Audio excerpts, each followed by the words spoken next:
From DS to this. Disclaimer, kung di malakas ang loob mo, huwag mong susubukan to. Okay lang na sumakit ang kamay kung ganyan naman ang resulta, di ba? Maraming beses ko na po palang nasubukan ang hair rebonding set na ito.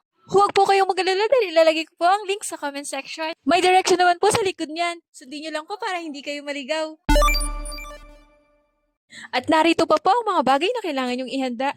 Yung plancha po ay mura ko lang din pong nabili iyan. Kung gusto nyo po, ilalagay ko sa comment section. For your safety, kailangan nyo din pong gumamit ng gloves habang nag-apply ng gamot.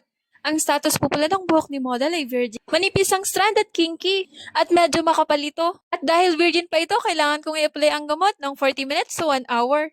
Yung rebonding set number 1, bago nyo po lagyan ng gamot, ay portion nyo muna yung hair ni model. Matapos po i-portion, ay kumuha lang ng enough hair. Ayan, ganyan lang po, tsaka po applyan ng gamot. Siguro ding malalagyan ng gamot ang bawat strand ng buhok para mas magandang resulta. I-check nyo din po yung buhok ni model from time to time. At kung nagre-rubberize na to, ay kailangan ng banlawan.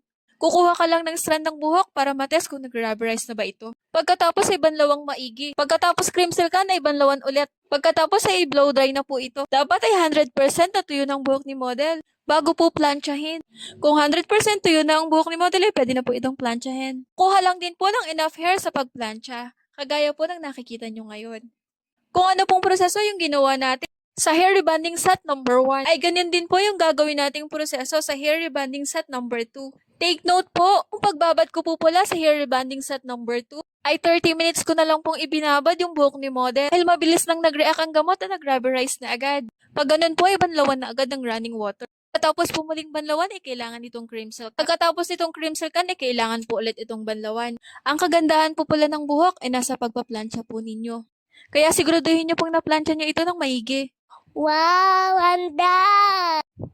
Dulos pa! Tingkam, tingka! Kintab yun, guys! O diba, sabi ng pamangkin ko, ang ganda daw.